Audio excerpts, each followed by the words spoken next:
बिस्मिल्लाहिर्रहमानिर्रहीम अस्सलाम वालेकुम डियर स्टूडेंट्स। इस वीडियो में मैं आपके साथ डिस्कस करूंगा आपकी 9th क्लास फिजिक्स की जो न्यू बुक का बेटा उसका चैप्टर नंबर 4 और चैप्टर नंबर 4 की एक्सरसाइज का न्यूमेरिकल 4.1। पहला न्यूमेरिकल बेटा हमने करना है चौथे चैप्टर का 9th क्लास फिजिक्स की जो न्यू बुक है उसका बेटा, जिसमें जो न्यूमेरिकल फर्स्ट है उसमें जो गिवन वैल्यूज दी हुई हैं वो मैंने यहाँ पे लिख ली है, आपको सामने नजर आ रही है, और जो चीज़ फाइंड करनी है वो भी लिख ली हुई है। लेकिन इसको बेटा सॉल्व करने से पहले हम बुक से इसकी स्टेटमेंट को पढ़ेंगे और स्टेटमेंट को समझेंगे कि हमें जो है स्टेटमेंट में क्या कह रहा है, फिर बेटा हम इसको इजीली सॉल्व कर सकते हैं। अगर हमें स्टेटमेंट की समझ नहीं आती जो बुक में दी हुई है तो फिर बेटा इसको सॉल्व करना बहुत ज़्यादा डिफिकल्ट होगा, मुश्किल होगा। तो सबसे पहले बुक देखते हैं, खोलते हैं बेटा बुक को। बुक में क्या लिखता है, स्टेटमेंट लिखी हुई है, a force of 200 Newton is acting on a cart at an angle of 30 degree with the horizontal direction। कहता है कि एक कार्ट के ऊपर 200 न्यूटन फोर्स लग रही है हॉरिजेंटल डायरेक्शन में, और उसका जो एंगल है फोर्स का जो है हॉरिजेंटल डायरेक्शन के साथ वो 30 डिग्री है। कार्ट कहते हैं बेटा छकड़े को, हाथ गाड़ी जो हाथ से जो है खींचने वाली गाड़ी होती है या हाथ से धकेलने वाली गाड़ी होती है, उसको हम क्या कहते हैं, कार्ट। जैसे हमारे पास ये है, ये बेटा हमारे पास एक गाड़ी है और इसको जो है एक पर्सन क्या कर रहा है, वो हाथ से इसके ऊपर फोर्स लगा रहा है, इसको आगे जो है धकेल रहा है। कितनी फोर्स इसके ऊपर लगा रहा है, ये जो है वो कहता है कि ये फोर्स है 200 न्यूटन। और उसके बाद कहता है ये जो फोर्स लगा रहा है इसके ऊपर, उसका जो एंगल बन रहा है वो कितना है, वो बेटा हॉरिजेंटल एंगल जो उसका बन रहा है वो 30 डिग्री बन रहा है। दो चीजें दी हुई हैं कि एक हाथ गाड़ी के ऊपर 200 फोर्स लगा रहा है और उसकी उफ की सिमत में जो एंगल बन रहा है, यानी हॉरिजेंटल जो एंगल बन रहा है उसकी सिमत हॉरिजेंटल को कहते हैं, वो बेटा कितना है 30 डिग्री। उसके बाद क्या कहता है, find the X and Y component of force. Force के एक्स और वाई अज्जा मालूम करने, यानी फोर्स का एक्स कंपोनेंट भी मालूम करना है, एफ एक्स भी मालूम करना है, और फोर्स का वाई कंपोनेंट एफ वाई भी हमने फाइंड करना है। दोबारा से बेटा जरा सुन लें, कहता है एक जो है हमारे पास कार्ट है, यानी हाथ से धकेलने वाली गाड़ी है जिसके ऊपर 200 न्यूटन फोर्स लग रही है और उसका एंगल कितना बन रहा है 30 डिग्री। कहता है आप ये बताएं, तो आपने फाइंड क्या करना है, उस फोर्स का एक्स कंपोनेंट भी फाइंड करना है, वाई भी, यानी एक्स अज्जा भी मालूम करना है और वाई भी, एफ एक्स भी मालूम करना है, एफ वाई भी। अब बेटा सबसे पहले हम एफ एक्स फाइंड करते हैं। एफ एक्स फाइंड करने का जो फार्मूला होता है वो होता है एफ कॉज ऑफ थीटा। क्या फार्मूला है एफ एक्स मालूम करने का बेटा, F X is equal to F cos theta. अब बेटा इसमें वैल्यू पुट कर लेते हैं। एफ की वैल्यू हमारे पास कितनी है 200, ये वैल्यू आ गई बेटा 200, इसके साथ मल्टीप्लाई, ये ब्रैकेट का मतलब मल्टीप्लाई होता है, कॉज ऑफ थीटा। थीटा की कितनी वैल्यू है बेटा, वो है एंगल की वैल्यू 30, तो यहाँ पे कितना आ गया 30। उसके बाद बेटा नेक्स्ट 200 ऐसे ही कैलकुलेटर पकड़े और cos 30 देखें क्या आता है बेटा। cos 30 का आंसर क्या आता है, जब हम कैलकुलेटर से इसको कैलकुलेट करते हैं तो ये आंसर आया बेटा 0.866, ये वैल्यू बेटा आ गई हमारे पास cos 30 की। अब इन दोनों वैल्यूज को आपने मल्टीप्लाई कर देना है, तो जब बेटा इन दोनों वैल्यूज को हम मल्टीप्लाई करते हैं तो हमारे पास आता है 173.2।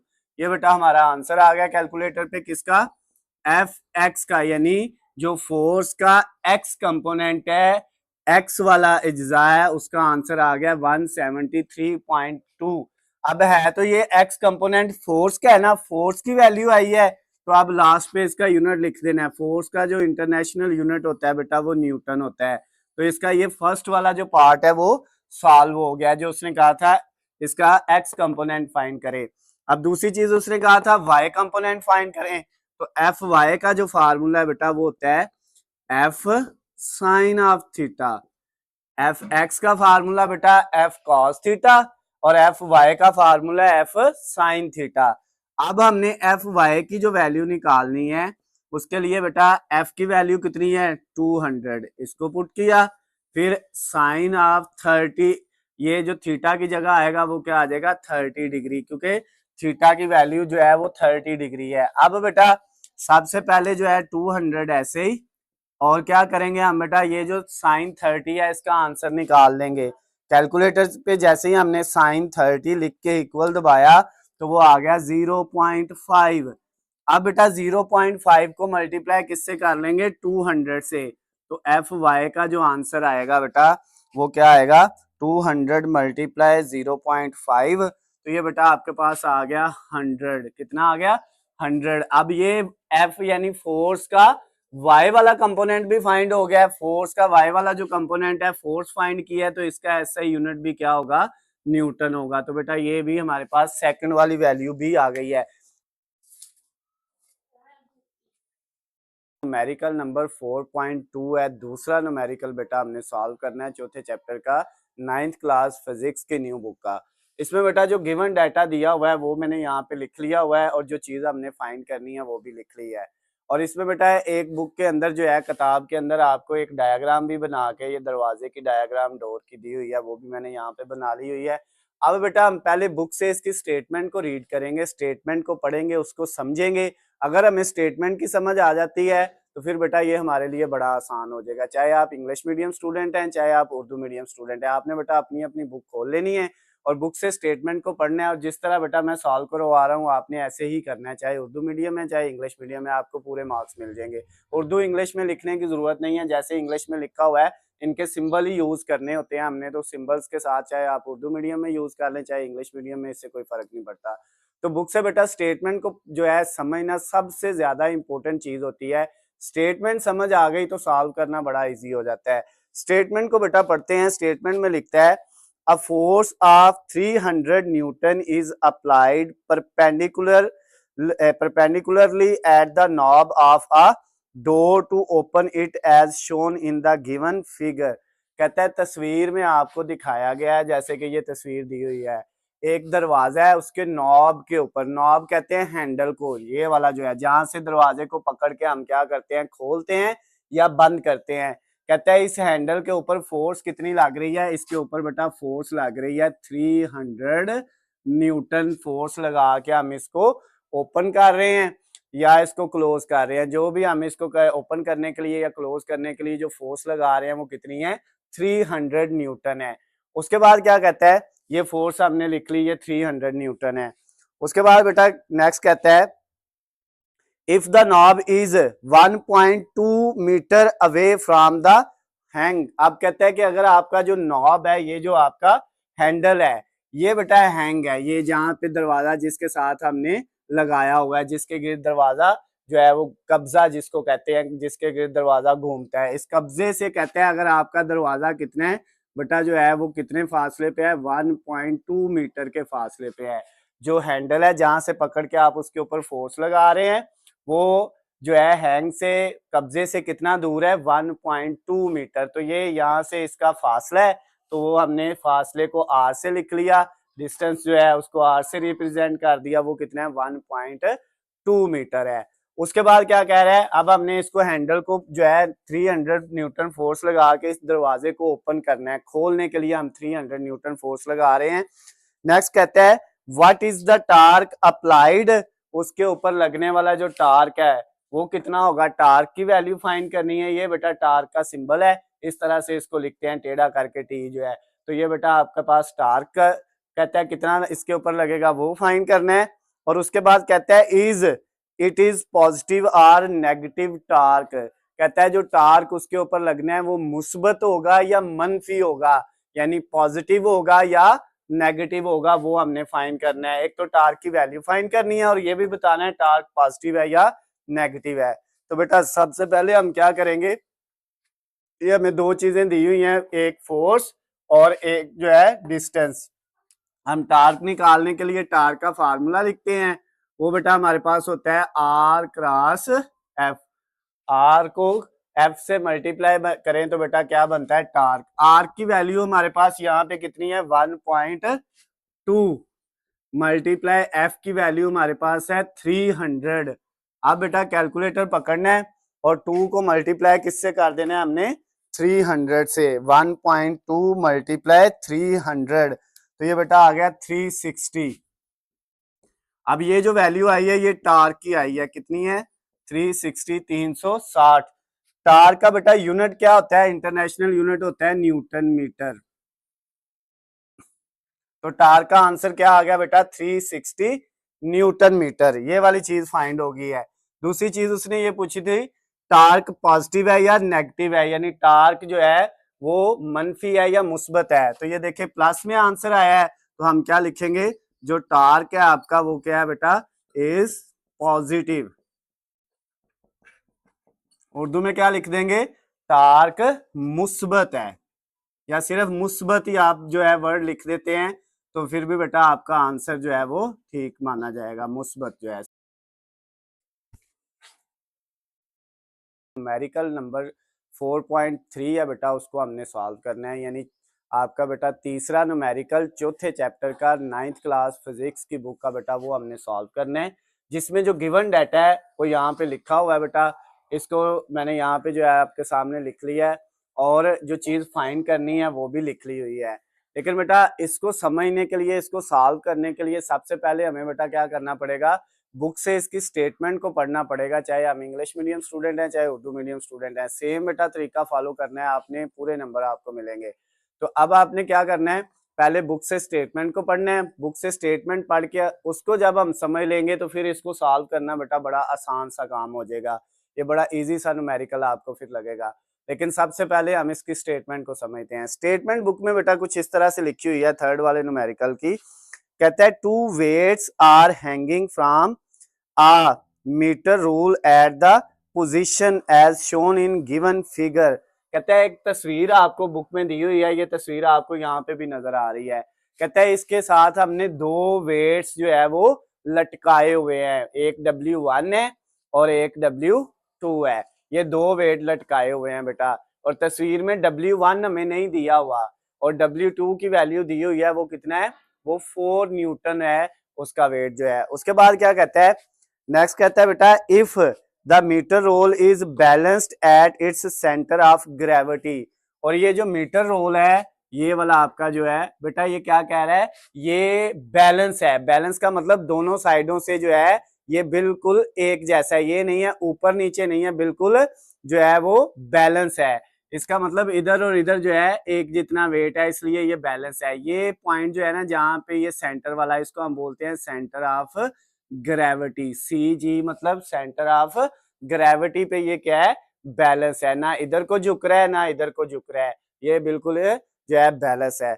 उसके बाद क्या कहता है, नेक्स्ट कहता है फाइंड द अननोन वेट, इसमें दो वेट दिए हुए थे, एक को हमने W1 का और दूसरे को W2 का, एक दिया हुआ है W2 और W1 जो है वो अननोन है, वो मालूम नहीं है, गैर मालूम है। तो ये जो गैर मालूम वेट है ये हमने फाइंड करना है, W1 हमने फाइंड करना है, W2 हमें गिवन दिया हुआ है। और बेटा ये ऊपर जो W1 से लेके सेंटर तक का फासला है ना, ये हमारे पास ये पहले वेट का फासला है, तो ये R1 होगा, यहाँ से लेके यहाँ तक इसकी वैल्यू है 40 सेंटीमीटर, ये भी हमें तस्वीर में नजर आ रहा है। और जो W2 से लेके सेंटर तक का फासला है वो है R2, और इसकी वैल्यू कितनी दी हुई है 30 सेंटीमीटर, ये बेटा दोनों लिखी हुई है। R1 और R2 की वैल्यू, R1 है 40 सेंटीमीटर और R2 है 30 सेंटीमीटर, लेकिन जो डिस्टेंस होता है ना बेटा, फासला जो होता है उसका ऐसा यूनिट होता है मीटर, सेंटीमीटर नहीं होता। तो अब हमने इस सेंटीमीटर को पहले किस में चेंज किया, मीटर में। बेटा सेंटीमीटर को मीटर में चेंज करने के लिए हम 100 पे डिवाइड करते हैं, वैल्यू को किस पे डिवाइड करते हैं, 100 पे। जब सेंटीमीटर में वैल्यू दी हो और उसको मीटर में चेंज करना हो तो हम क्या करते हैं बेटा, उस वैल्यू को 100 पे डिवाइड करते हैं।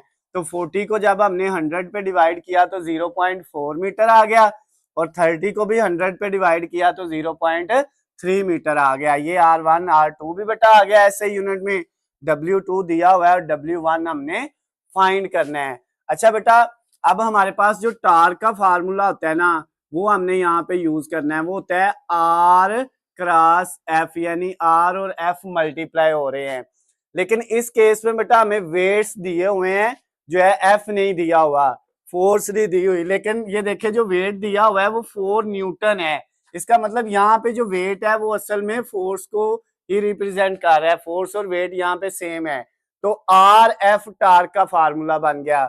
अगर ये टार्क 1 होगा तो यहाँ पे 1 1 आ जाएगा, और अगर यहाँ पे हम 2 लिखेंगे टार्क के साथ तो यहाँ पे भी बेटा क्या आ जाएगा, 2 2 आ जाएगा हमारे पास।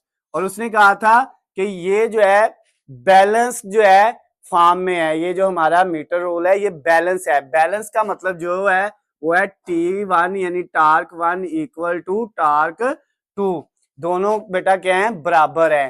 अब टार्क 1 हमारे पास कितने हैं, उसकी जो फार्मूला है वो है R1 W1 इक्वल टार्क 2 का फार्मूला है R2 W2।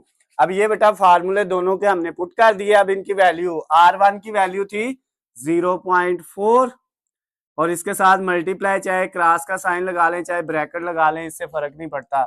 W1 हमने फाइंड करना है, इसको वैसे लिख दिया, इक्वल R2 की वैल्यू है 0.3 और इसको मल्टीप्लाई बेटा किससे कर दिया, W2 से, और उसकी वैल्यू थी 4 न्यूटन। ये बेटा इसकी वैल्यू है W2 की 4 न्यूटन। यूनिट नहीं लिखते, सिर्फ उसकी वैल्यू लिखनी है।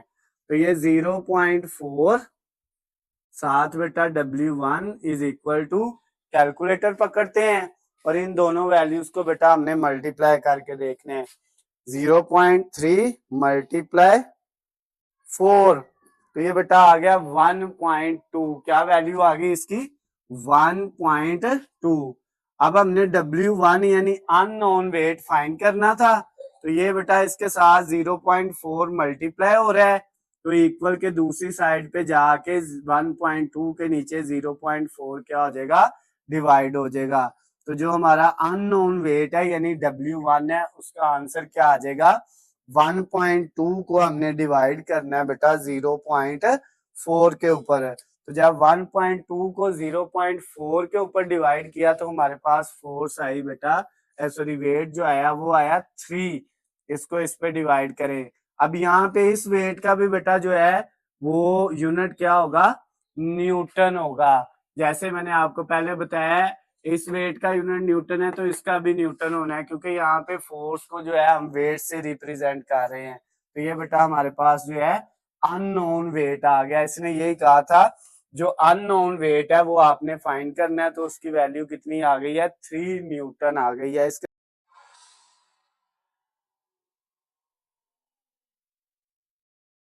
न्यूमेरिकल नंबर 4.4 है, चौथा न्यूमेरिकल चौथे चैप्टर का हमने करना है 9th क्लास फिजिक्स की जो बुक है बेटा उसका। इसमें जो बेटा बुक में हमें गिवन डाटा दिया हुआ है स्टेटमेंट के अंदर, वो मैंने यहाँ पे बेटा लिख लिया हुआ है, आपको सामने नजर आ रहा है, और जो चीजें फाइंड करनी है वो भी मैंने यहाँ पे लिखी हुई है बुक के अंदर। बेटा जो इसकी स्टेटमेंट दी हुई है उसको पढ़ेंगे, उसको पहले समझेंगे, अगर हमें उसकी समझ आ जाती है तो फिर बेटा इसको सॉल्व करना बड़ा ईजी हो जाएगा। हर स्टूडेंट ने बेटा, मैं हर न्यूमेरिकल में आपको ये बात बताता होता हूँ कि आप में से जो भी स्टूडेंट, चाहे वो इंग्लिश मीडियम है, उर्दू मीडियम है, बेटा किसी भी स्कूल में पढ़ता है, आपने कोशिश ये करनी होती है अगर न्यूमेरिकल समझने है तो सबसे पहले बेटा आपको स्टेटमेंट की समझ आनी चाहिए। बुक में जो आपको स्टेटमेंट दी हुई है ना, जिस बच्चे को वो समझ आ गई, उसकी स्टेटमेंट को पढ़ के उसको डाटा लिखना आ गया बेटा, तो फिर जो है इसको सॉल्व करना उसके लिए बड़ा ईजी आसान टास्क हो जाएगा। तो अब बेटा बुक में स्टेटमेंट कुछ इस तरह से लिखी हुई है 4 वाले न्यूमेरिकल की।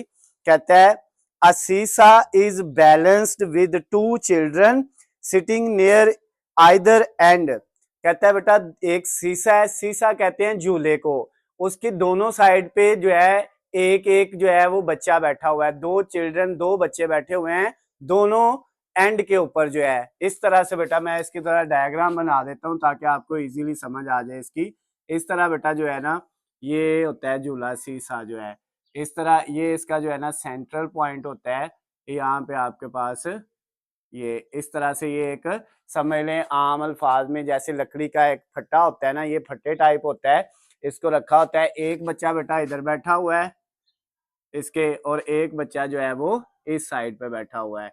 अब ये दोनों जो है आपको पता है जब ये नीचे आता है ये ऊपर होता है, फिर ये नीचे आता है ये ऊपर, इस तरह जो है ये क्या कर रहे होते हैं, झूले ले रहे होते हैं। सीसा बेटा जो है इसको कहते हैं। अब कहता है ये सीसा बैलेंस है। बैलेंस का मतलब इस साइड से भी ऊपर नीचे नहीं है, इस साइड से भी ऊपर नीचे नहीं है, ये बिल्कुल बैलेंस हालत में है। और इसके दोनों सिरों पे दोनों एंड के ऊपर क्या बैठे हुए हैं, बच्चे बैठे हुए हैं। उसके बाद क्या कहता है, उसके बाद कहता है child A weighs 30 kilogram and sits 2 metre away from the pivot. बेटा ये जो पॉइंट है ना, ये सेंट्रल पॉइंट, इसको हम पिवट बोलते हैं। क्या बोलते हैं इसको बेटा? पिवट बोलते हैं। कहता है जो चाइल्ड ए है, सपोज ये जो पहला बच्चा है इसको हमने कह दिया कि ये ए चाइल्ड है, इसका नाम ए रख लिया सपोज। कहता है ये चाइल्ड ए जो है इसका वजन है 30 किलोग्राम। कितना वजन है? 30 किलोग्राम। ये जो इधर बैठा हुआ है, और ये यहां से जो है लेके इसका फासला पिवट तक कितना है? वो कहता है इसका फासला जो है वो 2 मीटर है। अब बेटा इसका मतलब ये हो गया कि जो चाइल्ड ए है उसका वेट कितना है? 30 किलोग्राम। तो हमारे पास जो है वेट इसका दिया हुआ है फर्स्ट वाले का, वो है 30 किलोग्राम। और बेटा इसका जो फासला है ए वाले बच्चे का वो कितना है? 2 मीटर है। तो जो उसका डिस्टेंस है R1 वो 2 मीटर लिख लिया। इसी तरह आगे बेटा स्टेटमेंट में कहता है while child B weighs 40 kilogram and sits 1.5 metre from the pivot. और जो बी वाला है बेटा, ये वाला, इसको नाम दे दिया बी का। कहता है इसका जो वेज है वो 40 किलोग्राम है, 40 किलोग्राम है। और इसका जो है पिवट से वो फासला कितना है बेटा? वो कहता है 1.5 मीटर है। तो ये जो है बी का जो वजन है बेटा उसको डब्ल्यू बी कह दिया, 40 किलोग्राम है। और बी का जो डिस्टेंस है पिवट से सेंटर से वो कितना है? आर बी है, उसको 1.5 मीटर उसने अभी हमें बताया कि जो सेकंड वाला बी वाला चाइल्ड है उसका वेज 40 किलोग्राम है और वो sits 1.5 metre from the pivot. Pivot से सेंटर से कितनी दूर पर बैठता है बेटा? उसका कितना फासला है? 1.5 मीटर। अब कहते हैं calculate the total movement on each side, यानी इस साइड का मूवमेंट और इस साइड का, दोनों का आपने मूवमेंट फाइंड करना है। Total movement of each side, her side का बेटा मूवमेंट। मूवमेंट टार्क को ही कहते हैं। तो ये बेटा आपने टार्क ए का भी निकालना है और बी वाली, दोनों साइड, जिधर ए वाला बच्चा बैठा है उस साइड का भी और जिधर बी वाला बच्चा है उधर वाला टार्क भी आपने फाइंड करना है। दोनों साइड का फाइंड करना है। और उसके बाद क्या कहता है? एंड डिटरमिन इफ द सीसा इज इन इक्विलिब्रियम। और ये भी बताना है कि जो सीसा है, ये जो झूला है, क्या ये इक्विलिब्रियम स्टेट में है, इक्विलिब्रियम की हालत में है या नहीं है। अगर बेटा दोनों साइड का टार्क बराबर आ जाएगा ना तो वो इक्विलिब्रियम स्टेट में होगा। ये बात याद रखना। हमने दोनों साइड का टार्क फाइंड कर लेना है। टार्क को मूवमेंट भी हम यहाँ पे कह सकते हैं। तो टार्क या मूवमेंट जो है उसको फाइंड करना है दोनों साइड का। अगर दोनों का आंसर बराबर आ जाता है तो इसका मतलब जो है बेटा ये जो है आपका सीसा जो है ये किस हालत में होगा? इक्विलिब्रियम की हालत में होगा। तो बेटा टार्क का फार्मूला हमारे पास क्या होता है? टार्क इज इक्वल टू, वैसे बेटा आर क्रॉस एफ होता है, लेकिन यहाँ पे फोर्स की जगह हमें क्या दिया हुआ है? वेट। तो हम बेटा यहाँ पे क्या फार्मूला लिख लेंगे इसका? आर और क्रॉस वेट। अब अगर ये टार्क ए का निकालना है तो इधर बेटा आर के साथ भी ए आ जाएगा और डब्ल्यू यानी वेट के साथ भी ए आ जाएगा। ये पिछले न्यूमेरिकल में भी मैंने आपको बताया था कि फोर्स की जगह आप वेट लिख सकते हो। अच्छा टार्क ए का क्या आ जाएगा बेटा? आर ए का आंसर क्या है? आर ए का आंसर है 2 मल्टीप्लाई डब्ल्यू ए, वो कितना है बेटा? वो है 30। तो 2 को 30 से मल्टीप्लाई करेंगे तो बेटा टार्क कितना आपका हो जाएगा? ये 2 को 30 से मल्टीप्लाई करेंगे तो 60 आंसर आ जाएगा। अब जो टार्क होता है बेटा इसका यूनिट होता है एसआई यूनिट, न्यूटन मीटर। क्या यूनिट होता है बेटा इसका? न्यूटन मीटर है। तो अब बेटा ये एक साइड का टार्क हमने फाइंड कर लिया है, जिधर ए वाली साइड का, जिधर फर्स्ट वाला ए जो है वो चाइल्ड बैठा हुआ था उसका हमने टार्क फाइंड कर लिया। अब हमने बेटा क्या करना है? अब टार्क हमने फाइंड करना है बी वाली साइड का। तो टार्क का फार्मूला वही होगा आर क्रॉस डब्ल्यू, यही वाला। अब बेटा अगर इधर टार्क के साथ बी लिखेंगे तो आर के साथ भी बी आएगा और डब्ल्यू के साथ भी बी आ जाएगा। अब टार्क जो है दूसरी बी वाली साइड का बेटा वो क्या आएगा? आर बी का आंसर हमारे पास है 1.5 मल्टीप्लाई डब्ल्यू बी का आंसर हमारे पास बेटा कितना है? डब्ल्यू बी का वो है 40। ये हमने लिख दिया। अब बेटा इन दोनों को मल्टीप्लाई करेंगे तो हमारे पास क्या आ जाएगा?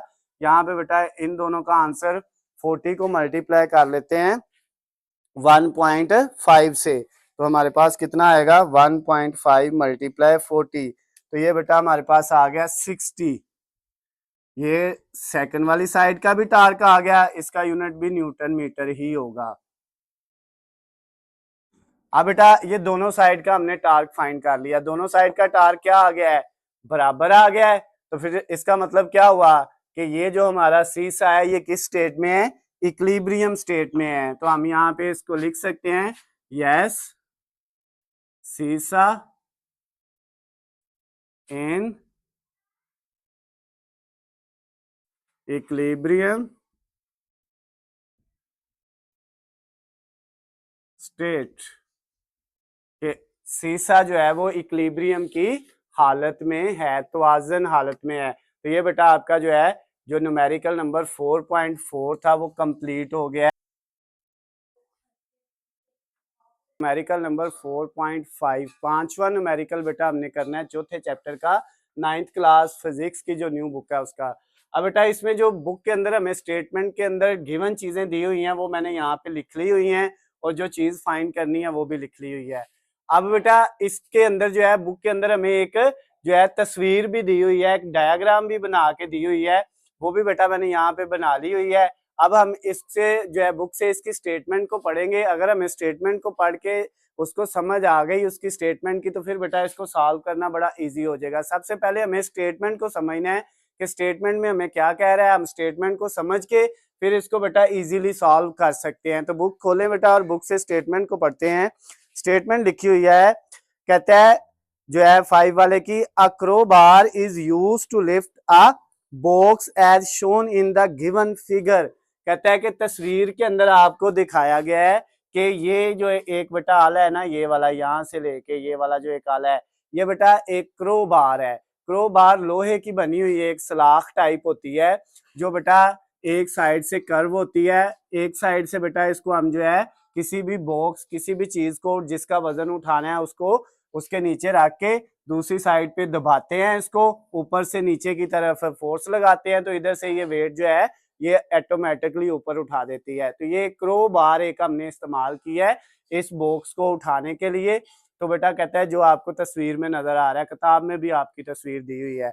उसके बाद कहता है, if the downward force of 250 Newton is applied at the end of the bar, how much weight does the other end bear?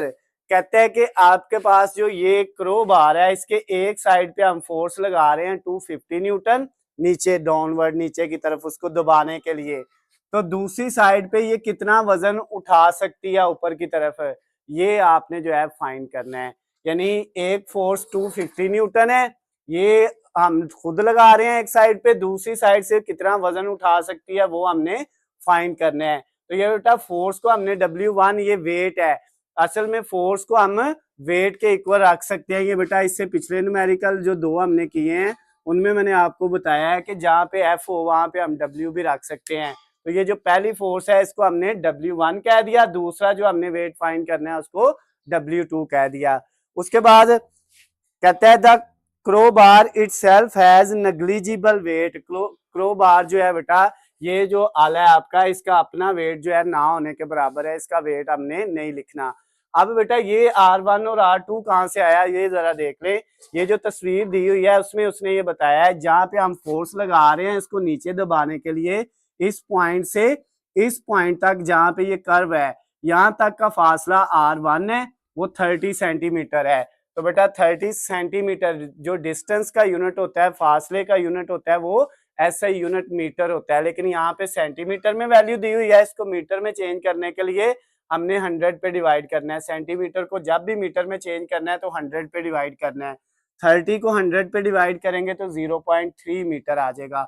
उसके बाद इस पॉइंट से लेके यहाँ तक जहां से ये वेट को उठा रहा है इतने का जो डिस्टेंस है वो कितना है, 5 सेंटीमीटर है। ये R2 है, ये सेकंड वाला डिस्टेंस है R2 जो है। तो ये बेटा कितना है 5 सेंटीमीटर। इसको भी मीटर में चेंज करने के लिए हमने 100 पे डिवाइड किया, 5 को 100 पे डिवाइड करेंगे तो 0.05 मीटर आ जाएगा। और W2 हमने वेट जो है सेकंड वाला ये फाइंड करना है। अब बेटा यहाँ पे जो फार्मूला यूज होगा इसको सॉल्व करने के लिए वो ये वाला होगा हमारे पास, R1 W1 is equal to R2 W2। असल में ये टार्क का फार्मूला ही है जो हमने पिछले दो न्यूमेरिकल में यूज किया है। अब बेटा R1 हमारे पास है, बिल्कुल है, वो है 0.3 मीटर। तो ये 0.3 आ गया। इसके साथ मल्टीप्लाई W1, वो बेटा हमारे पास W1 की वैल्यू जो है वो है 250, ये पुट कर दिया, इक्वल टू R2 हमारे पास है जी, बिल्कुल है 0.05, ये वैल्यू आ गई 0.05, और इसके साथ बेटा W2 हमने फाइंड करना है, उसको वैसे ही लिख दिया।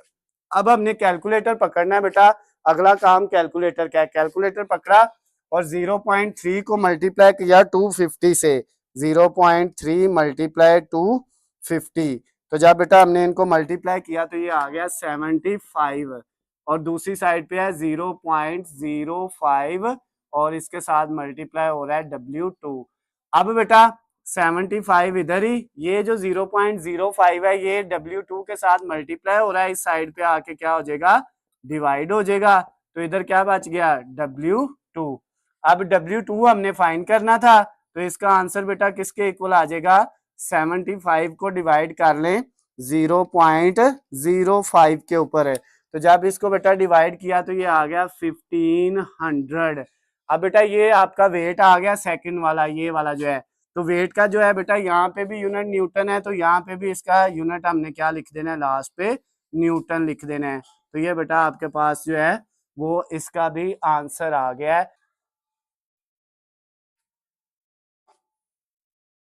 न्यूमेरिकल नंबर 4.6, छठा न्यूमेरिकल बेटा हमने करना है चौथे चैप्टर का 9th क्लास फिजिक्स की न्यू बुक का। इसमें बेटा जो डाटा हमें गिवन दिया हुआ है न्यूमेरिकल के अंदर, वो मैंने यहाँ पे लिख लिया है, दो चीजें हमें दी हुई हैं और जो चीज फाइंड करनी है वो भी लिख ली है। लेकिन बेटा सबसे पहले हम क्या करेंगे, बुक से इसकी स्टेटमेंट को पढ़ेंगे, स्टेटमेंट को पढ़ के पहले इसको समझेंगे कि बुक में हमें क्या कह रहा है, फिर बेटा हम इसको सॉल्व करेंगे। अगर हमें बुक से स्टेटमेंट की समझ आ जाती है तो इसको सॉल्व करना बड़ा आसान हो जाता है। तो आप चाहे इंग्लिश मीडियम स्टूडेंट हैं चाहे उर्दू मीडियम स्टूडेंट है, आपने बेटा अपनी बुक से पहले स्टेटमेंट को अच्छे से समझना है। तो छठे न्यूमेरिकल में लिखता है, a 30 centimeter long spanner is used to open the nut of a car। एक 30 सेंटीमीटर लंबा स्पैनर, स्पैनर कहते हैं रेंच को, जो नट खोलते हैं जिससे या नट को कसते हैं, नट बंद करने के लिए या खोलने के लिए जो रेंच इस्तेमाल किया जाता है ना, उसका उसके बारे में कह रहा है कि एक रेंच है जिसकी लंबाई कितनी है, 30 सेंटीमीटर है, और उससे हम एक कार के नट को खोल रहे हैं। उसके बाद क्या कहता है, if the torque required for it is 150 newton metre, अगर उसके लिए जो टार्क दरकार टार्क है, जितने टार्क की जरूरत है वो अगर 150 न्यूटन मीटर हो, यानी कार के नट को खोलने के लिए अगर टार्क कितना हो, 150 न्यूटन हो, जिस रेंज से नट को खोल रहे हैं वो 30 सेंटीमीटर है, तो आगे क्या कहता है, how much force should be applied on the spanner as shown in the figure given below. तो कहता है कितनी फोर्स की जरूरत होगी स्पैनर के ऊपर लगाने के लिए, और तस्वीर उसने साथ दी हुई है, उसने एक स्पैनर बनाया हुआ है, एक नट बनाया हुआ है, इस तरह से जो है स्पैनर हमारे पास, सपोज ये एक हमारे पास नट है, नट की जो है ना वो इस तरह की शेप होती है, तो ये एक नट है हमारे पास, और इसके साथ जो है इस तरह से जो है स्पैनर लगा होता है, जो इसको खोलते हैं जिसकी मदद से या बंद करते हैं, ये स्पैनर है। स्पैनर के दोनों तरफ इसी तरह का मुंह होता है रेंच के दोनों तरफ से।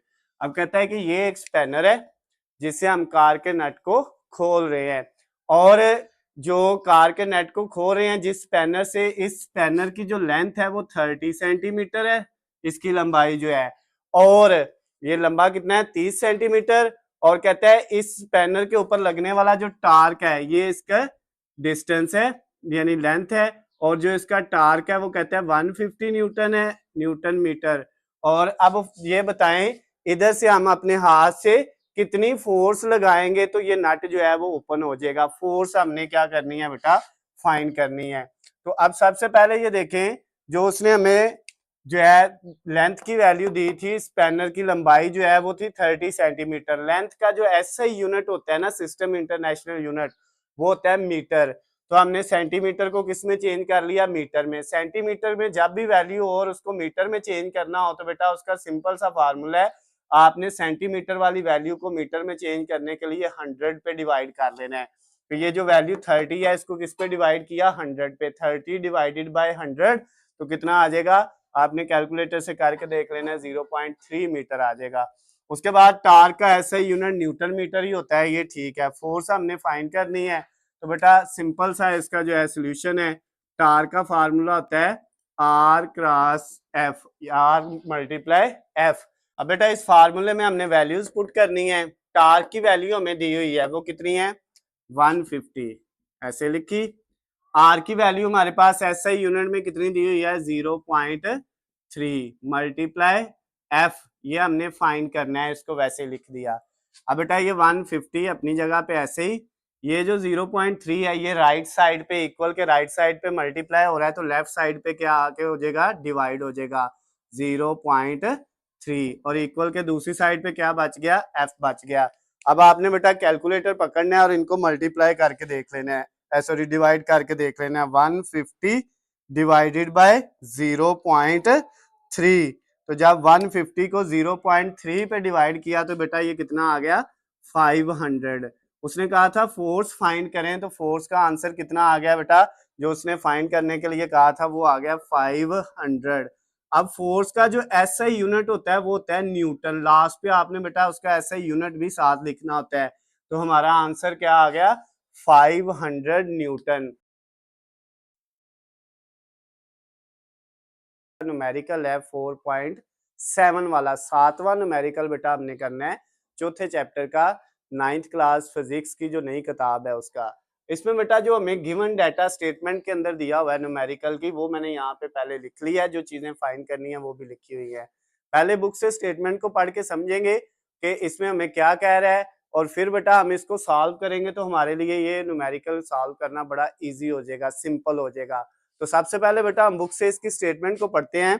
7वें न्यूमेरिकल में क्या कहता है बेटा, a 5 Newton ball hanging from a rope is pulled to the right by a horizontal force F। कहता है एक 5 न्यूटन वेट की बाल है, यानी ये एक बाल है, ये तस्वीर भी दी हुई है। ये जो बाल है बेटा इसका वजन कितना है 5 न्यूटन, ये मैंने उसका वेट लिख दिया 5 न्यूटन वेट है। और इसको असल में ये रस्सी से लटक रही है इस तरह, ये पहले इस हालत में होगी, ये 5 न्यूटन की जो बाल है इस तरह, और इसको हमने क्या किया हुआ है, हैंग लटकाया हुआ है रस्सी के साथ। और उसके बाद क्या कहते हैं, इसके ऊपर हमने फोर्स लगानी है, क्या लगानी है, फोर्स लगा के इसको यहाँ से खींच के हमने इस तरफ लेके जाना है, यानी ऐसे रस्सी से लटक रही है और उसको क्या करना है, इधर से फोर्स लगा के उसको इधर खींच के लेके जाना है। अच्छा, उसके बाद कहता गया next, the rope makes an angle of 60 with the ceiling as shown in the given figure। कहता है तस्वीर में आपको नजर आ रहा है कि ये रस्सी इस छत के साथ हमने लटकाई हुई है, और जब हम इसको खींच के इधर लेके जाएंगे इस वजन को 5 न्यूटन को, ये जो बाल है, तो इधर जो एंगल बनेगा ना इस जगह पे आके बाल का, वो कितना बनेगा छत के साथ 60 डिग्री। तो दूसरी चीज है एंगल दिया हुआ है, एंगल को हम थीटा से रिप्रेजेंट करते हैं, वो 60 डिग्री दिया हुआ है। उसके बाद क्या कहता है, नेक्स्ट वाली चीज क्या कहता है, determine the magnitude of force F and tension T in the string. कहता है इस रस्सी के ऊपर, इस मैश जो बाल है जो रस्सी के साथ लटक रही है, इसके ऊपर लगने वाली फोर्स एफ मालूम करना है, उसका मैग्नीट्यूड, और टेंशन टी मालूम करनी है। यानी इधर फोर्स तो हम इस तरफ लगाएंगे ना, इधर को इसको खींच के लेके जाएंगे, ये बेटा एफ आपने फाइंड करना है, और उसके बाद इस रस्सी की जो टेंशन है टी, वो भी आपने फाइंड करना है। टेंशन कहते हैं खिंचाव को, जब हम फोर्स इस तरफ लगाएंगे तो रस्सी के अंदर खिंचाव आएगा, इस मैश की वजह से भी इधर भी अगर हम फोर्स ना भी लगाएं तब भी इसके अंदर खिंचाव है, तो वो जो खिंचाव है ना नीचे की तरफ टेंशन, वो भी हमने फाइंड करनी है। तो अब बेटा इसको सॉल्व करते हैं। सबसे पहले हमारे पास जो है ना वेट का जो फार्मूला है वो क्या होगा बेटा, वो हमारे पास होगा टी साइन थीटा। क्या फार्मूला बेटा, W is equal to T sine theta. अब W की वैल्यू हमारे पास है कितनी है 5 इक्वल टी, ये हमने फाइंड करना है, इसको ऐसे लिख लिया, इसके साथ मल्टीप्लाई साइन थीटा की जगह कितना आ गया 60 डिग्री। अब बेटा नेक्स्ट वाले स्टेप में 5 इज इक्वल टू टी और कैलकुलेटर पकड़ना है और साइन 60 देखना है किसके इक्वल आता है। तो हमने कैलकुलेटर पकड़ा बेटा और लिखा साइन 60 डिग्री, तो ये आया 0.866 और आगे 0.325 इस तरह समथिंग वैल्यू। आप इशारे के बाद 3 ही लिख लें, काफी है। अब बेटा 5 अपनी जगह पे, टी हमने फाइंड करना है, तो ये जो इसके साथ वैल्यू मल्टीप्लाई हो रही है दूसरी साइड पे आके क्या हो गई, डिवाइड हो गई। अब बेटा हम जब 5 को डिवाइड करेंगे किसके ऊपर, 0.866 पे, 5 डिवाइडेड बाय 0.866, तो ये हमारे पास बेटा आ गया 5.773 समथिंग, इस तरह वैल्यू हमारे पास आ गई है। ये आगे 3 है, सो ऑन। अब बेटा ये टेंशन फाइंड हो गई है टी, अगर हम इसको राउंड ऑफ करके लिखें तो ये 5.8 हो जाएगा। अगर इन वैल्यू इसको खत्म करें, ये 5 से छोटी है तो ये 7 ही रहेगा, इस 7 को खत्म करें, ये 5 से बड़ा है तो अगली वैल्यू में एक डिजिट का इजाफा हो जाता है, इसमें एक का इजाफा हो जाएगा, 7 है तो ये 8 हो जाएगा। राउंड ऑफ करना बेटा, अगर नहीं किसी को आता तो इसीलिए स्क्रीन पे मेरा नंबर भी आपको नजर आ रहा होगा, आप मुझे जो है कॉल या मैसेज करके अलहदा से पूछ सकते हैं। टेंशन टी फाइंड हो गई है, इसका ऐसा ही यूनिट होता है बेटा न्यूटन। ये खिंचाव की फोर्स को हम टेंशन कहते हैं, तो फोर्स का यूनिट न्यूटन होता है। एक चीज फाइंड होगी बेटा, अब दूसरी चीज हमने फाइंड करनी है, वो थी फोर्स। अब यहाँ पे बेटा जो फोर्स का फार्मूला हमारे पास होगा वो होगा टी कॉज ऑफ थीटा। क्या बेटा, F is equal to T cos theta. F हमने फाइंड करना है, टी की वैल्यू हमारे पास आ गई है 5.8 मल्टीप्लाई कॉस थीटा की जगह क्या वैल्यू है, थीटा की जगह बेटा हमारे पास वैल्यू हमें दी हुई है 60 डिग्री। तो सबसे पहले F इज इक्वल टू 5.8 ऐसे ही आ गया, cos 60 बेटा सबसे पहले कैलकुलेटर पे लिखे cos 60, तो इक्वल दबाया तो 0.5 आ गया, cos 60 का आंसर है 0.5। अब बेटा 5.8 को मल्टीप्लाई किया किससे, 0.5 से, तो जब 5.8 मल्टीप्लाई हुआ 0.5 से तो हमारे पास आ गया 2.9। क्या आ गया बेटा, 2.9। तो ये आपकी फोर्स का आंसर आ गया 2.9। लास्ट पे इसका एसआई यूनिट लिख लेना है जो कि क्या होता है, न्यूटन होता है फोर्स का एसआई यूनिट। तो बेटा दो चीजें उसने कही थी, हमने दोनों चीजें फाइंड कर ली हैं, फोर्स भी निकल आई है 2.9 न्यूटन और टेंशन टी जो है वो भी निकल आया, वो है 5.8 न्यूटन। इसके साथ ही हमारा जो न्यूमेरिकल था बेटा 4.7 वाला 7वां न्यूमेरिकल चौथे चैप्टर का बेटा वो कंप्लीट हो गया है। न्यूमेरिकल नंबर 4.8 8वां न्यूमेरिकल बेटा हमने करना है चौथे चैप्टर का 9th क्लास फिजिक्स की न्यू बुक का, जिसके अंदर बेटा जो डाटा हमें गिवन दिया हुआ है और जो चीज हमने फाइंड करनी है वो मैंने यहाँ पे एक साइड पे लिख ली है। बुक के ऊपर एक बेटा तस्वीर बनी हुई है, डायग्राम इसकी बनी हुई है, वो भी मैंने बना दी है। अब बेटा हम बुक से इसकी स्टेटमेंट को पढ़ेंगे और उसको समझेंगे स्टेटमेंट में हमें क्या कह रहा है, फिर बेटा इसको सॉल्व जो है हम इजीली कर सकते हैं। तो सबसे पहले हम बेटा जो है बुक से स्टेटमेंट को पढ़ते हैं। बुक में स्टेटमेंट ये लिखता है, a sign board is suspended. एक साइन बोर्ड हमने सस्पेंडेड लटकाया हुआ है। साइन बोर्ड बेटा वो होता है जो अक्सर आपने रोड के ऊपर जाते हुए देखा होगा, अक्सर बेटा बोर्ड लगे होते हैं जिनके ऊपर फ्लैक्स वगैरह लगी होती हैं या कुछ लिखा होता है। अक्सर सियासतदानों के जो है बोर्ड्स वगैरह लगे होते हैं, उनकी तस्वीरें लगी होती हैं जिसके ऊपर जो है ना कुछ लिखा जाता है। तो या ज्यादातर एडवर्टाइजमेंट के लिए जो कंपनियां होती हैं वो अपनी मशहूरी के लिए भी साइन बोर्ड लगाती हैं। तो अब वो कहता है इस तरह का एक साइन बोर्ड जो है उसको हमने क्या किया हुआ है, वो जो साइन बोर्ड है उसका वेट जो वजन है बेटा वो है 200 न्यूटन। ये बुक में कहता है sign board is suspended by mean of 2 steel wires as shown in the given figure. कहता है जैसे कि तस्वीर में आपको नजर आ रहा है, एक साइन बोर्ड को हमने लटकाया हुआ है 2 वायर्स के साथ, 2 स्टील की बनी हुई तारें हैं उनके साथ, एक ये इसकी टेंशन T1 है और दूसरा T2 है। टेंशन बेटा खिंचाव को कहते हैं आप, क्योंकि 2 तारों के साथ नीचे आपका बोर्ड लटक रहा है, तो अब वो दोनों तारों को साथ हमने उसको नीचे लटकाया हुआ है, तो दोनों तारों के अंदर क्या होगा, खिंचाव होगा, नीचे की तरफ टेंशन होगी, एक की T1 और एक की T2 है। उसके बाद कहता है it if the weight of the board is 200 Newton, अगर उसका जो वेट है पूरे बोर्ड का वो 200 न्यूटन है, ये मैंने बेटा यहाँ पे लिख दिया। तो क्या करना है, what is the tension in the strings, तो कहते हैं इन दोनों रस्सियों की, इन दोनों तारों की टेंशन आपने फाइंड करनी है। T1 भी फाइंड करना है, T2 की वैल्यू भी बेटा फाइंड करनी है, दोनों वैल्यूज आपने फाइंड करनी है। उसके अलावा बेटा इसके अंदर और कोई वैल्यू हमें नहीं दी हुई, तो सिर्फ वाइट इसका जो है, जो डायग्राम है, जो फिगर है, इसमें जो साइन बोर्ड है, इसमें हमें ये नजर आ रहा है कि हमारे पास जो है इसका जो सेंट्रल पॉइंट है ना, उससे बेटा T1 का फासला भी 2 मीटर है और T2 का फासला भी 2 मीटर है। अगर सेंट्रल पॉइंट से ये दोनों जो तारे हैं इनका फासला बराबर होगा ना, इसका मतलब इसके अंदर टेंशन और इसके अंदर जो टेंशन है, जो खिंचाव होगा, वो क्या होगा बेटा, इक्वल होगा। अगर फासला कम ज्यादा होता तो फिर खिंचाव भी क्या होना था, कम ज्यादा होना था। तो ये 2 मीटर और 2 मीटर दोनों का फासला ये बता रहा है कि T1 और T2 दोनों क्या है, बराबर हैं, और वो किसके इक्वल हैं, T के इक्वल है।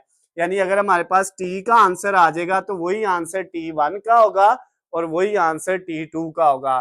तो अब बेटा इसको फाइंड करने के लिए हमारे पास जो फार्मूला हमने यूज करना है वो हमारे पास है T1 sine theta plus T2 sine theta is equal to weight W। ये फार्मूला है बेटा। चाहे वेट को आप इस साइड पे ऐसे भी लिख सकते हैं, W is equal to T1 sine theta plus T2 sine theta. चाहे इस तरह फार्मूला लिख लें चाहे इस तरह लिख लें, इससे कोई फर्क नहीं पड़ता। अब बेटा W हमारे पास है कितने, इसकी वैल्यू है 200, ये बेटा वैल्यू पुट कर दी, इज इक्वल टू T1 की जगह क्या वैल्यू आएगी, T1 भी T के इक्वल है और T2 भी T के इक्वल है। T1 की जगह भी बेटा T आ गया, साइन थीटा साथ वैसे ही प्लस, और T2 की जगह भी बेटा क्या आ गया हमारे पास, T आ गया, क्योंकि T1 भी T के इक्वल है और T2 भी T के इक्वल है, दोनों इक्वल है, साथ साइन ऑफ थीटा आ गया। अब बेटा 200 इक्वल, अब ये भी T साइन थीटा और ये भी T साइन थीटा है, दोनों एक जैसी वैल्यू है, क्या हो रही है, ऐड हो रही है, तो ऐड होके 2T साइन थीटा हो जाएगा।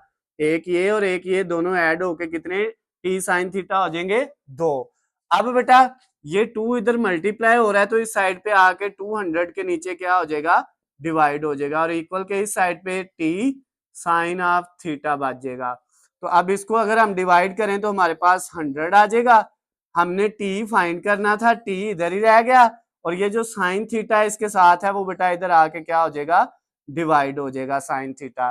तो अब हमारे पास जो T आ गया बेटा वो इक्वल आ गया है 100 divided by sign of theta, और थीटा जो है ना इसमें बेटा वो आपने 90 डिग्री रख लेना है, जो थीटा एंगल है हमारा वो कितना होगा, 90 डिग्री होगा। 90 डिग्री क्यों है बेटा, अगर हम इस टेंशन की बात करें तो इसका एंगल भी 90 डिग्री है, और ये भी बेटा जो है परपेंडिकुलर है, और इसका एंगल भी कितना मान रहा है, 90 डिग्री। जो इस तरह या इस तरह एंगल होता है बेटा वो कितना होता है, 90 डिग्री होता है। जो अगर दो लाइनें परपेंडिकुलर हो तो उनका एंगल बेटा 90 डिग्री होता है। इसमें थीटा जो है वो 90 डिग्री हमने पुट कर लिया। T is equal to 100 divided by sine 90 पे कैलकुलेटर पकड़े और साइन 90 जरा दबा के देखे, आपके पास बेटा आएगा 1। साइन 90 पे कितना होता है, 1।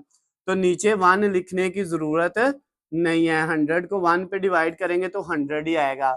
अब बेटा ये टेंशन T आ गया है, टेंशन असल में होता क्या है, खिंचाव की फोर्स होती है। तो ये जो साइन बोर्ड इन दोनों वायर्स को नीचे की तरफ खींच रहा है उसकी फोर्स है, तो ये फोर्स है, इसका यूनिट क्या होना है, न्यूटन होना है। तो बेटा ये टेंशन हमारी फाइंड होगी 100 न्यूटन। अब उसने कहा था आप T1 भी फाइंड करें और T2 भी, दोनों की टेंशन फाइंड करें, तो दोनों ही किसके इक्वल थे, T के। अगर T का आंसर 100 आ गया तो इसका मतलब T1 का आंसर भी 100 न्यूटन ही होगा, और जो T2 है बेटा हमारे पास उसका आंसर भी कितना होगा, 100 न्यूटन ही होगा। यानी हमारा जो न्यूमेरिकल 4.8 था, 8वां न्यूमेरिकल था बेटा, वो सॉल्व हो गया है।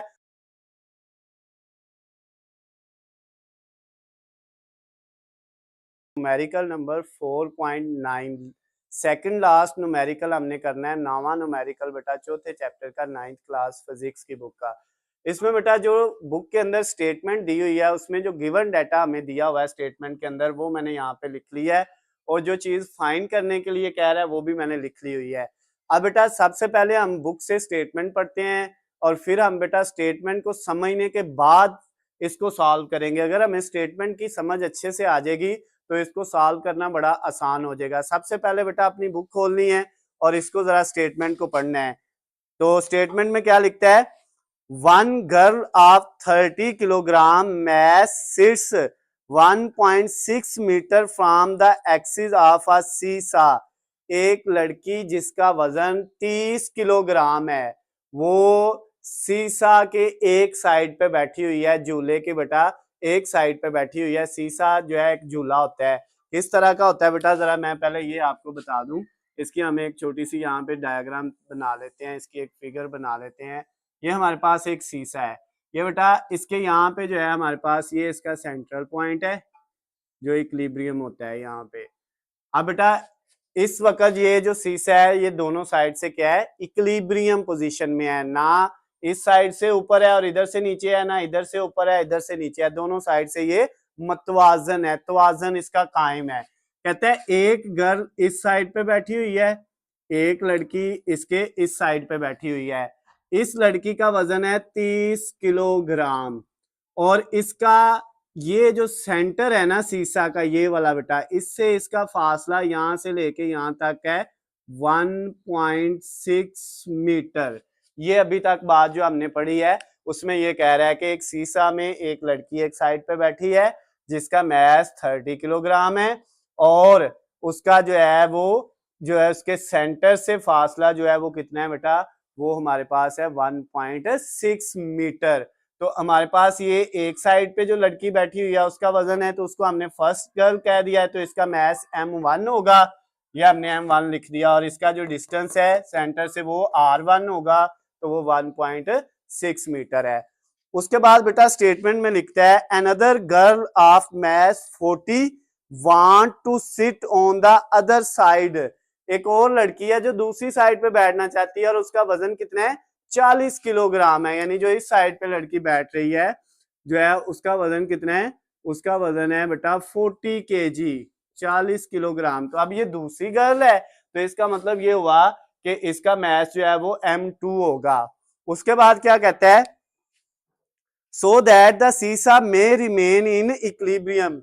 ये इस साइड पे लड़की बैठी है, इस साइड पे लड़की को बिठाना है जिसका वजन 40 kg है और कहता है उसको इस तरह से बिठाना है कि ये जो सीसा है ये इक्विलिब्रियम में रहे, ऊपर नीचे ना हो, बिल्कुल इसका तवाजन क्या रहे, बरकरार रहे। तवाजन कहते हैं इक्विलिब्रियम को, इसका इक्विलिब्रियम बरकरार रहे। How far away from the axis the other girl away girl में सिट। कहता है तो फिर ये लड़की कितनी दूर इसके सेंटर से बैठेगी, तो ये इक्विलिब्रियम की हालत में रहेगा। ये यहां से लेके यहां तक का जो फासला है ना r2 उसको कहेंगे बेटा, ये r1 था और ये r2, ये हमने फाइंड करना है इसमें। तो r2 बेटा हमने क्या करना है, फाइंड करना है। अब इसमें दोबारा से जरा सुन लें, ये बेटा स्टेटमेंट के अंदर इतना ही लिखा हुआ है, स्टेटमेंट में जो लिखा है उसको दोबारा से समझ लेते हैं। कहता है एक सीसा है, एक झूला है जिसकी दोनों साइड पे बच्चे बैठ के जो है झूले लेते हैं, ऐसे ऊपर नीचे जो है ना, एक साइड से नीचे होता है तो दूसरा बच्चा ऊपर, जब दूसरा नीचे होता है तो इस साइड वाला ऊपर हो जाता है। कहता है एक लड़की एक साइड पे बैठी हुई है जिसका वजन जो है मैस जो है वो 30 kg है और उसका सेंटर से फासला है 1.6 मीटर। दूसरी साइड पे एक और लड़की ने बैठना है जिसका वजन क्या है, 40 किलो है। डेफिनेटली इससे वो 10 किलो ज्यादा है, तो जब वो बैठेगी तो ये इधर से ऊपर हो जाएगा और उस साइड से नीचे चला जाएगा। लेकिन कहता है उसको कितना दूर बिठाएं सेंटर से, तो क्या हो, जो सीस है वो तवाजन में रहे, इक्विलिब्रियम हालत में रहे, ऊपर नीचे ना हो, दोनों तरफ से तवाजन में रहे। तो उसके लिए बेटा आपने ये फासला निकालना है। इक्विलिब्रियम की हालत में बेटा जो टार्क होता है ना T1 वो इक्वल होता है T2 के, यानी दोनों साइड का जो टार्क है वो क्या होता है बेटा, इक्वल होता है इक्विलिब्रियम की हालत में। टार्क का फार्मूला होता है R क्रॉस F।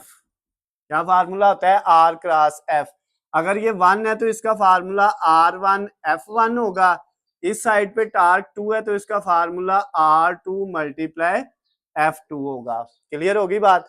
अब बेटा F जो है ना हमारे पास कहीं पे भी F नहीं दिया हुआ, हमारे पास M है, तो यहाँ पे फिर बेटा हम क्या करेंगे, R1 मल्टीप्लाई F की जगह फार्मूला बेटा हम जो यूज करेंगे F इक्वल होता है ma के, लेकिन बेटा अगर हमारे पास ग्रेविटेशनल एक्सेलरेशन हो तो फिर F is equal to mg, तो F की जगह क्या आ गया, mg।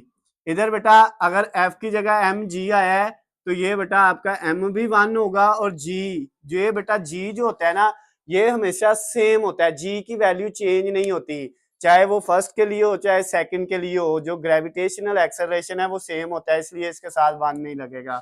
इस साइड पे R2 मल्टीप्लाई जो F2 है इसकी जगह फिर क्या आएगा, M2G, यानी F का फार्मूला है mg, तो M2 आ जाएगा, G वैसे ही रहेगा, दोनों साइड पे G से कट हो जाएगा, और इधर बच गया R1 के साथ मल्टीप्लाई M1। ये क्रॉस साथ लगाएं या ना लगाएं इससे फर्क बेटा नहीं पड़ता है, क्रॉस की जगह आप ब्रैकेट भी लगा सकते हो, कोई इश्यू नहीं होता है, तो चाहे आप ब्रैकेट भी ना लगाओ वैसे ही लिख लो। तो अब इधर R1 और साथ है M1, इधर क्या बच गया, R2 और साथ M2 बच गया। अब हमने R2 फाइंड करना है, तो R2 उधर ही रहेगा अपनी जगह पे, ये बेटा R1 भी इधर ही है, M1 भी इधर ही है, और ये जो M2 राइट साइड पे मल्टीप्लाई हो रहा था वो लेफ्ट साइड पे आके क्या हो गया, डिवाइड हो गया। अब बेटा हमारे पास फार्मूला बन गया R2 का, R2 इक्वल आ गया R1 multiply M1 divided by M2। अब बेटा हमने क्या करना है, इसके अंदर इसकी वैल्यूज को पुट कर देना है। R2 फाइंड करने के लिए बेटा R1 की वैल्यू कितनी थी 1.6, ये मल्टीप्लाई M1 की वैल्यू कितनी है बेटा 30 kg, 30 आ गया, डिवाइडेड बाय M2 की 40 है। ये सारी वैल्यूज हमारे पास है, हमने पुट कर दी। नेक्स्ट स्टेप में बेटा क्या होगा, हमारे पास R2 हमारा निकल आएगा। सबसे पहले हम बेटा कैलकुलेटर पकड़ेंगे और मल्टीप्लाई किसको करेंगे, 1.6 को मल्टीप्लाई कर लेंगे 30 से। जब 1.6 को 30 से मल्टीप्लाई किया बेटा तो ये आ गया 48, और डिवाइडेड बाय हमारे पास क्या है 40, उसको वैसे लिख दिया। अगले स्टेप में बेटा 48 को डिवाइड किस पे कर लिया 40 पे, जब इनको डिवाइड किया तो ये आ गया 1.2। अब बेटा R2 का आंसर भी आ गया, R2 था फासला यहाँ से यहाँ तक डिस्टेंस, तो इसका बेटा आंसर आया 1.2, और इसका ऐसा यूनिट होता है मीटर डिस्टेंस का। तो बेटा R2 की वैल्यू भी हमारे पास फाइंड हो गई है। न्यूमेरिकल प्रॉब्लम 4.10, आखिरी 10वां न्यूमेरिकल जो है बेटा चैप्टर नंबर 4 का 9th क्लास फिजिक्स की न्यू बुक का, वो हमने बेटा सॉल्व करना है। इसमें जो गिवन डाटा स्टेटमेंट के अंदर हमें दिया हुआ है वो मैंने बेटा यहाँ पे लिख लिया हुआ है, जो चीजें फाइंड करनी है वो भी लिख ली हुई हैं। बुक के अंदर बेटा जो स्टेटमेंट है उसके साथ एक डायग्राम बनी हुई है, वो भी मैंने डायग्राम भी इधर बना दी हुई है ताकि हम इजीली इसको समझ सके। सबसे पहला काम आपको पता है हमने क्या करना होता है, बुक से इसकी स्टेटमेंट को रीड करना है, चाहे हम उर्दू मीडियम स्टूडेंट के हैं या चाहे हम इंग्लिश मीडियम स्टूडेंट हैं। बेटा जो भी आपका मीडियम है इससे कोई फर्क नहीं पड़ता, चाहे आप उर्दू मीडियम में पढ़ रहे हैं चाहे इंग्लिश मीडियम में पढ़ रहे हैं, सेम तरीका आपने सेम मेथड फॉलो करना है, आपको बेटा पूरे नंबर पेपर में मिल जाएंगे। जिस तरह से मैं करवा रहा हूँ आपने वैसे ही करना है, लेकिन स्टेटमेंट जब हमने पढ़नी है तो दोनों बुक से अलग-अलग आपने पढ़नी है बेटा। तो हम सबसे पहले स्टेटमेंट को पढ़ते हैं, जिसमें क्या लिखता है, find the tension in each string as shown in the given figure if the block weight is 150 newton. कहता क्या है बेटा, आपने एक ब्लॉक है जिसका वजन है 150 न्यूटन और उसके साथ दो रस्सियां जो है बेटा उनके साथ वो ब्लॉक लटक रहा है। ये ब्लॉक है एक जिसका वजन है 150 न्यूटन, ये बेटा इसका वेट है, ये मैंने यहाँ पे लिख दिया हुआ है। और कहते हैं शक्ल में आपको ये नजर आ रहा है, और इसके साथ एक ये वाली रस्सी स्ट्रिंग और एक ये वाली रस्सी स्ट्रिंग, ये दोनों रस्सियों के साथ बेटा लटक रहा है। अब एक जो रस्सी है उसको आप T1 कह लेंगे और एक रस्सी को T2 कह लेंगे। ये अगर T1 है तो ये बेटा क्या होगी T2 हो जाएगी, ठीक है। अब इसकी टेंशन इस रस्सी की T1 है और इसकी T2 है। कहते हैं इन दोनों स्ट्रिंग्स की, दोनों रस्सियों की आपने टेंशन मालूम करनी है, यानी T1 भी मालूम करना है और T2 भी मालूम करना है। इसलिए मैंने यहाँ पे ये लिख लिया हुआ है, T1 और T2 दोनों हमने फाइंड करने हैं। दोबारा से सुन लें बेटा, ये 150 न्यूटन वेट का एक ब्लॉक है जो दो रस्सियों के साथ कंबाइन लटक रहा है, और दूसरी चीज क्या कहते हैं, आपने इन दोनों रस्सियों की टेंशन मालूम करनी है, T1 और T2 मालूम करना है, और जो T2 है उसके साथ एंगल बन रहा है 60 डिग्री। तो अब बेटा आपके पास इसको जो सॉल्व करने का फार्मूला हमने जो लगाना है बेटा, वो क्या होगा हमारे पास, W is equal to T sine theta. अब बेटा यहाँ पे जो T है ये हमारे पास, पहले हम 2 वाला इसका फाइंड करेंगे। अब इसकी वैल्यू बेटा पुट करते हैं। W की वैल्यू हमारे पास कितनी है, 150। W की जगह वैल्यू पुट कर ली 150। T2 ये भी हमने फाइंड करना है और T1 भी फाइंड करना है, तो इनकी जगह कोई वैल्यू नहीं है, T2 वैसे लिख दिया, multiply sine of theta. Theta हमारे पास है बेटा 60 डिग्री, उसको लिख दिया। अब 150 इक्वल T2, कैलकुलेटर आपने बेटा पकड़ लेना है, और कैलकुलेटर पकड़ के जब हम बेटा क्या करेंगे, साइन 60 डिग्री करेंगे तो कितनी वैल्यू आएगी, साइन ऑफ 60। तो ये बेटा इक्वल आ गया 0.866 आगे वैल्यूज हैं, तो आप इशारे के बाद सिर्फ 3 लिख लें, 0.866 ये वैल्यू आ गई बेटा। T2 हमने फाइंड करना था 150 इक्वल T2, ये जो वैल्यू इधर मल्टीप्लाई हो रही है इक्वल के दूसरी साइड पे आके बेटा क्या हो जाएगी, डिवाइड हो जाएगी, 0.866 डिवाइड हो गया 150 पे। अब बेटा हमने क्या किया, 150 डिवाइडेड बाय 0.866, जब इसको डिवाइड किया तो बेटा ये हमारे पास आ गया 173, कितना बेटा 173.210 आगे वैल्यूज हैं, हमने इतना ही लिख लिया। ये बेटा T2 का आंसर आ गया है। तो ये T2 जो है बेटा ये खिंचाव की फोर्स है, यानी टेंशन है, तो इसका जो आंसर आया है 173,173.2, और इसका बेटा SI यूनिट जो है वो क्या होता है, न्यूटन होता है, होती है भी फोर्स ही है, तो इसका यूनिट क्या होगा, न्यूटन होगा। ये बेटा हमने फाइंड कर लिया T2। अब बेटा हम इसमें T1 की वैल्यू फाइंड करेंगे। T1 की वैल्यू फाइंड करने का जो फार्मूला है हमारे पास वो है T2 cos ऑफ थीटा। इसमें बेटा जो फार्मूला लगना है T1 की वैल्यू फाइंड करने के लिए वो क्या होना है, T1 is equal to T2 cos of theta. अब बेटा इसमें हमने वैल्यू पुट करनी है, T1 हमने फाइंड करना था, इसको ऐसे लिख दिया। उसके बाद T2 ये पहले ही हम फाइंड कर चुके हैं, इसकी वैल्यू जो है हमने वो निकाल लिया, वो आई है 173.2 173.2।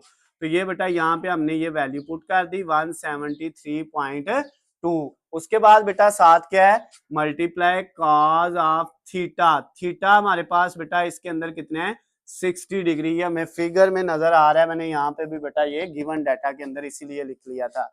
अब T1 इज इक्वल टू ये 173.2 ऐसे ही आ गया। अब बेटा सबसे पहले हमने cos 60 डिग्री, cos 60 की वैल्यू निकालनी है, हमारे पास क्या आएगी, कैलकुलेटर से आपने cos उसके बाद 60, जब cos को 60 से मल्टीप्लाई करोगे तो ये बेटा हमारे पास आ जाएगा 0.5, कितना आ जाएगा 0.5। अब हमने क्या करना है, अब बेटा इन दोनों वैल्यूज को मल्टीप्लाई कर लेना है, तो T1 का आंसर आ जाएगा 173.2 मल्टीप्लाई बेटा किससे होगा, 0.5 से। जब 173.2 को मल्टीप्लाई 0.5 से किया तो इसका आंसर हमारे पास आया है 86.6। कैलकुलेटर आपके पास है, आपने साथ साथ इसको कर लेना है बेटा। और अगर आपका ये आंसर सेम ना आ रहा हो तो बेटा स्क्रीन पे जो मेरा नंबर आपको नजर आ रहा है, आपने मुझे कॉल या मैसेज करके उसी वक्त पूछ लेना है।